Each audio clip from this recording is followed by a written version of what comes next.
आओ बच्चों, आज हम लोग स्टार्ट करते हैं क्वेश्चन नंबर 9 से। ये मिसलेनियस एक्सरसाइज है, चैप्टर 10 एनसीईआरटी मैथ्स है, ठीक है ना। तो चैप्टर 10 स्ट्रेट लाइन है। तो पिछले वीडियो में हम लोगों ने 8 तक कंप्लीट किया था। तो आज हम लोग 9 नंबर क्वेश्चन से चलेंगे और देखते हैं कि 9 नंबर क्वेश्चन क्या कहता है। देखिए, तो 9 नंबर क्वेश्चन की तरफ हम लोग चलते हैं। कहता है find the value of P, P की वैल्यू निकालनी है, so that the three line, तीन लाइन्स जो है पी की वैल्यू निकालनी है। जो तीन लाइन है वो इस प्रकार है, क्या है, 3x plus y minus 2 equal to 0, P x plus 2y minus 3 equal to 0 and 2x minus y minus 3 equal to 0 may intersect at one point. यानी तीनों लाइन L1 L2 L3 देखिए एक पॉइंट पे इंटरसेक्ट कर रहा है, intersect at point. यानी ये जो पॉइंट होगा ये इसको भी सेटिस्फाइड करेगा, इसको सेटिस्फाइड करेगा, इसको भी सेटिस्फाइड करेगा, क्योंकि ये तीनों पॉइंट्स में, जो तीनों लाइन में ये जो पॉइंट्स है कॉमन पॉइंट्स है। ठीक है, तो चलिए हम लोग चलते हैं, इसको सॉर्ट आउट करते हैं। इसके सारे क्वेश्चन को थोड़ा सा एक एक करके सॉल्व करने की कोशिश करेंगे तो ऑटोमेटिक ये सब निकल जाएगा। ऐसा कुछ विशेष इसमें नहीं दिया है कि आपको बहुत ज़्यादा पेचीदा हो। तो सारे इक्वेशन में चलते, देखिए L1 का इक्वेशन ये रहा 3x plus y minus 2 equal to 0, L2 का equation px plus 2y minus 3 equal to 0 और L3 लाइन ये रहा, इसका equation 2x minus y minus 3 equal to 0। अब इसी को हम लोग थोड़ा सा तरीके से यहाँ लिख देते हैं, देखिए तो आपके लिए बेहतर रहेगा, आसानी से रहेगा। देखिए L1, ठीक है ना, L1 ने आपको क्या दिया, 3x plus y, 3x plus y minus 2 equal to 0, 3x plus y minus 2 equal to 0। L2 की बात हम लोग करते हैं, तो लाइन L2 ये आपके पास आएगा px plus 2y, px plus 2y, px plus 2y minus three equal to 0। और L3 की बात करते हैं तो ये आएगा L3 2x minus y minus 3 equal to 0।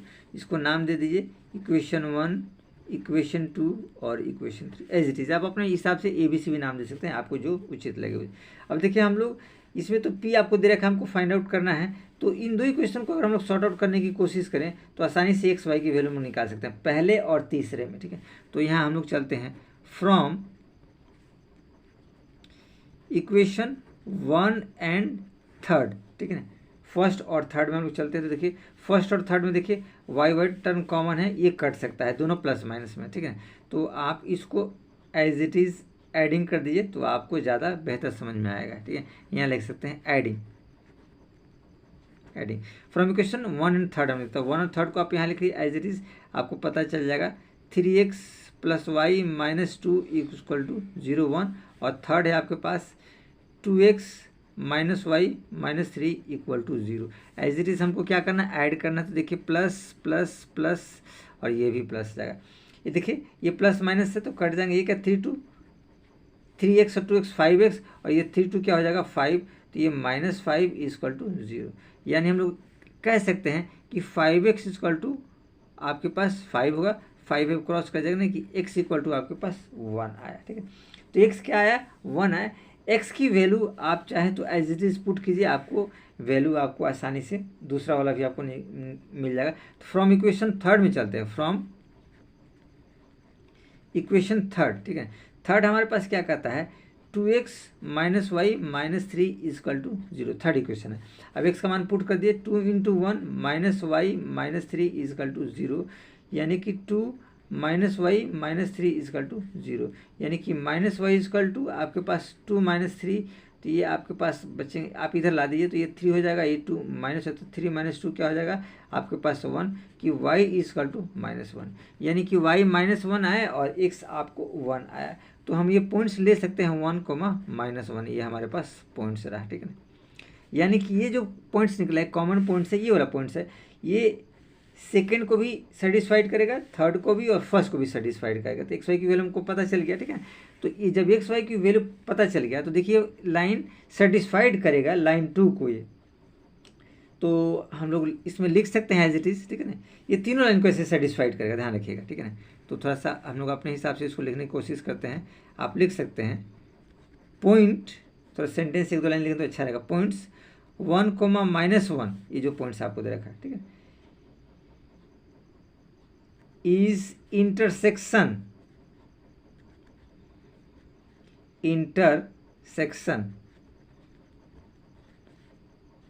of line L1 and L3, L1 L3 का पॉइंट ऑफ इंटरसेक्शन है, ठीक है, एक पॉइंट पे इंटरसेक्ट करता है। तो हम लोग लिख सकते हैं this point will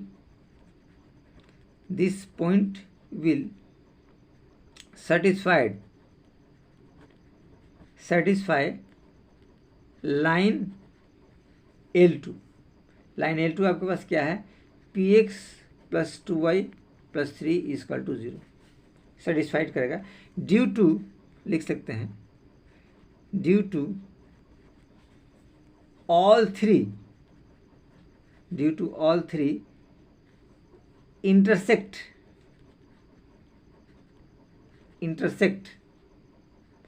at the same point, क्योंकि इंटरसेक्शन क्या होता है, सेम पॉइंट पे इंटरसेक्ट करता है। जब सेम पॉइंट पे करता है तो ये सेटिस्फाइड करे, यानी कि px plus 2y minus 3 equal to 0, यानी कि हमारे पास क्या है 1 कोमा माइनस 1 है, तो आप मान भर दीजिए p एज इट इज रहेगा, x की वैल्यू 1 प्लस 2 इंटू वाई की value minus 1 minus 3 equal to 0, यानी कि p minus 2 minus 3 equal to 0, यानी कि p माइनस 5 0, तो p इक्वल टू आपके पास क्या है 5, ठीक है ना, p इक्वल टू आपके पास क्या है 5 है। तो हम लोग लिख सकते हैं एज इट इज, ठीक है ना, आप यहाँ लिख सकते हैं for p equal to 5 the given all lines intersect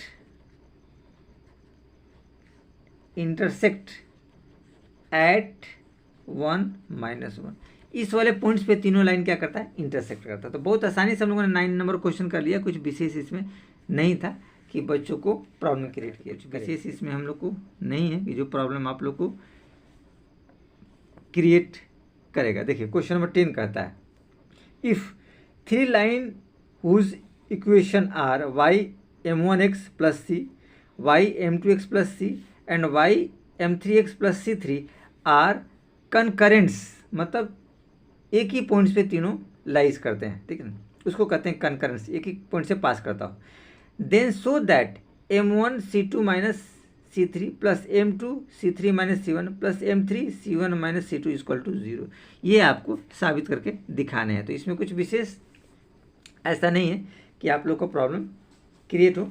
तो सबसे पहले थोड़ा सा इसको हम लोग डायग्राम की तरफ बढ़ते हैं, ठीक है ना, कि डायग्राम्स आपको क्या कहता है। तो डायग्राम की तरफ थोड़ा सा बढ़िए।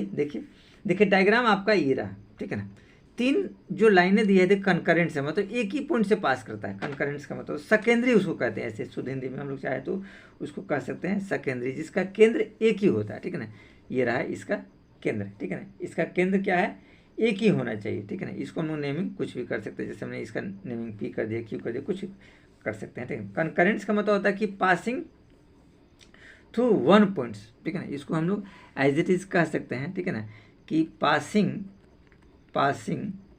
थ्रू 1 पॉइंट्स, ठीक है ना, उसको हम लोग कहते हैं कनकरेंट्स। एक ही पॉइंट से बहुत तरह की लाइनें पास करते हैं, तो उसको हम लोग कनकरेंट्स कहते हैं, ठीक है। अब देखिए जो लाइनें दी गई हैं उसको थोड़ा सा आप यहाँ लिखने की कोशिश कीजिए, कुछ विशेष नहीं है, तो हमने नेमिंग कर दिया है L1 L2 और L3, 3 लाइनें हमने नेमिंग कर दिया है। आप लाइन को ऐसे वैसे जैसे भी आपको एज लेट करना हो लेट कर सकते हैं, आप स्वतंत्र है लाइन को मानने के लिए, लाइन को ड्रॉ करने के लिए, लेकिन आप लोग ध्यान रखेंगे जो कंडीशन टर्म ऑफ कंडीशन दे रखा है उसको थोड़ा सा देखिए। L1 लाइन, ठीक है ना, L1 लाइन आपको कहता है y बराबर m1x प्लस c1, आपको L2 लाइन जो कहता है y बराबर m2x प्लस c2, आपको L3 लाइन जो कहता है y बराबर m3x और प्लस c3, ये 3 लाइन आपके पास होगी। नेमिंग कर दिए 1 2 और 3, 3 इक्वेशन हमने नेमिंग कर दिया, ठीक है। अब इसमें 1 2 करके हम लोग सॉर्ट आउट करने की कोशिश करेंगे तो आपको आसानी से निकल जाएगा वैल्यू। तो हम 1 और 2 इक्वेशन को हम लोग सॉल्व करते हैं, ठीक है। तो यहाँ लिखेंगे from equation 1 and 2, from equation 1 and 2, तो 1 एंड 2 ऑन सब्सट्रैक्टिंग घटाने पे देखिए 1 और 2 को लेते हैं। देखिए ये इक्वेशंस आपके पास है, ठीक है ना, ये आपके पास y बराबर, तो यहाँ एज इट इज आप लिख लीजिए y बराबर m1x प्लस c1, ठीक है ना, और y equal to m2x plus c2, minus minus minus आप करेंगे तो देखिए ये सेम है, तो ये कट जाएंगे, कुछ विशेष इसमें ऐसा नहीं है, ठीक है। इन दोनों टर्म में x कॉमन है तो x आप एज इट इज कॉमन ले लीजिए, ये रिजल्ट आएगा m1 माइनस m2, और ये देखिए c1 माइनस c2 हो जाएगा, तो यहाँ आप लिख सकते हैं c1 माइनस c2 और इक्वल टू यहाँ 0 कर सकते हैं। अब देखिए चूंकि हमको x निकालना है तो इस वाले टर्म को दूसरे तरफ लेंगे, तो c1 माइनस c2 है तो c2 माइनस c1 हो जाएगा इस वाले टर्म को। देखिए तो हम लोग लिख सकते हैं x m1 माइनस m2 और ये टर्म दूसरी तरफ हो जाएगा तो c2 माइनस c1 होगा, c1 माइनस c2 है तो देखिए ये दूसरे तरफ लेकर के चलेगा तो c2 माइनस c1 है, ये साइन इसके अपोजिट हो जाएगा, तो ये रिजल्ट हमारे पास आया। अब चूंकि हमको x चाहिए तो x यहाँ से निकाल लीजिए, c2 माइनस c1 ऑलरेडी, और ये देखिए m1 minus m2, m1 minus m2 as it is आ गया, तो ये x की वैल्यू आसानी से हमको यहाँ प्राप्त हो गया, ठीक है। अब जब x की वैल्यू हमको प्राप्त हो गई, ठीक है ना, तो x का वैल्यू आप क्या करेंगे, किसी अदर इक्वेशन में, मतलब जो 2 इक्वेशन में 1 और 2 लिए हैं तो दूसरी इक्वेशन में पुट कीजिए तो आपको y की वैल्यू एज इट इज निकल जाएगी। तो हम यहाँ हम लोग लिख सकते हैं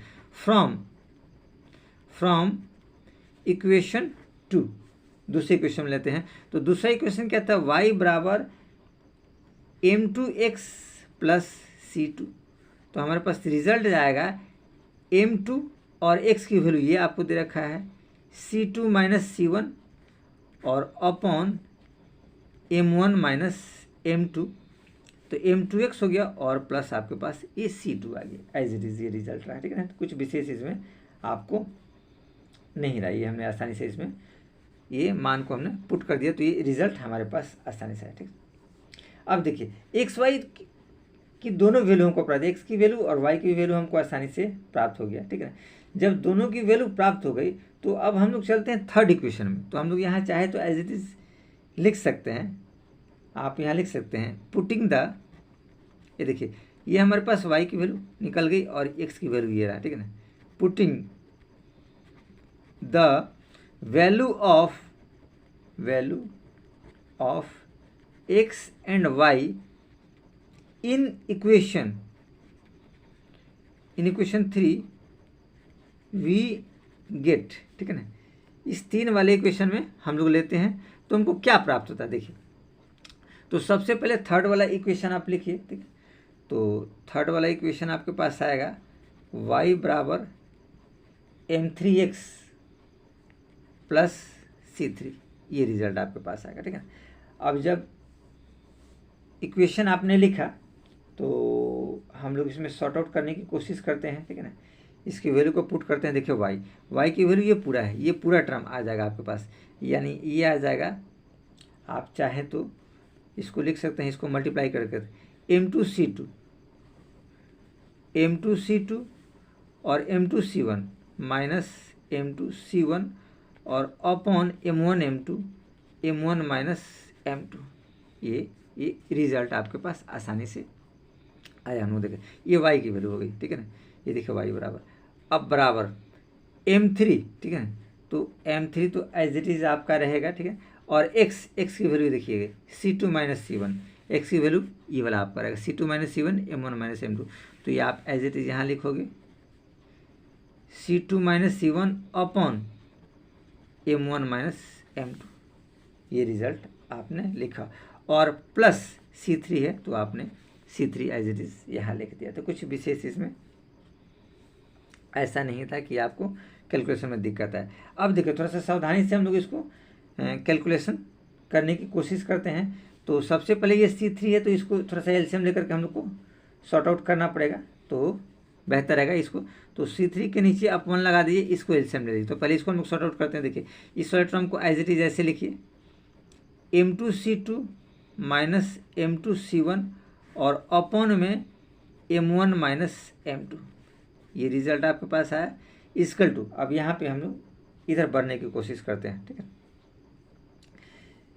ये देखो y में हमने C2 टर्म एक छोड़ दिया, ध्यान रखिएगा। तो यहाँ आप एज इट इज कर दीजिए C2, सॉरी ध्यान रखिएगा इन चीज़ों को थोड़ा सा।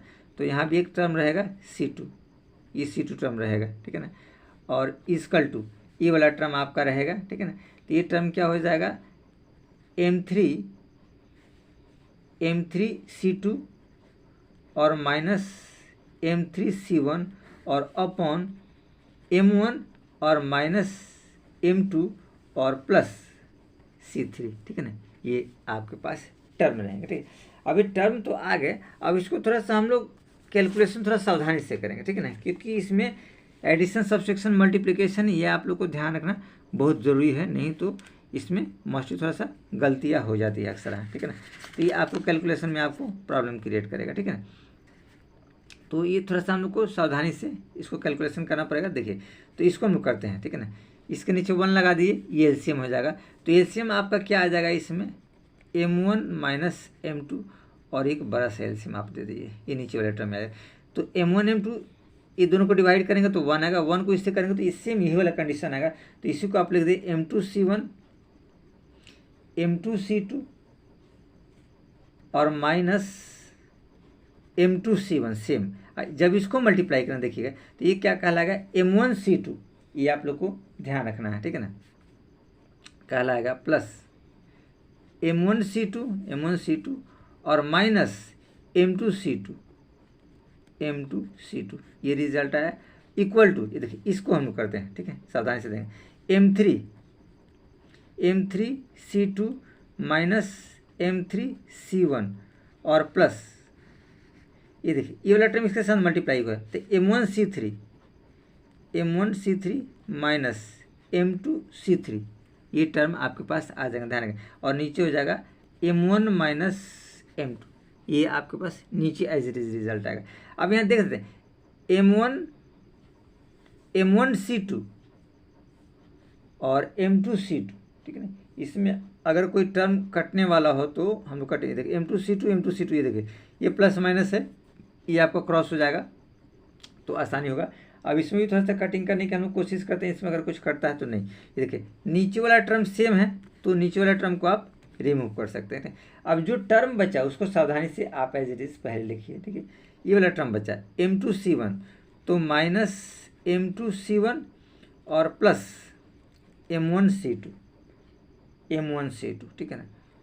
अब यहाँ देखिए M3C2, ठीक है ना, तो M3C2 प्लस में तो यहाँ आएगा तो माइनस M3C2, यहाँ देखिए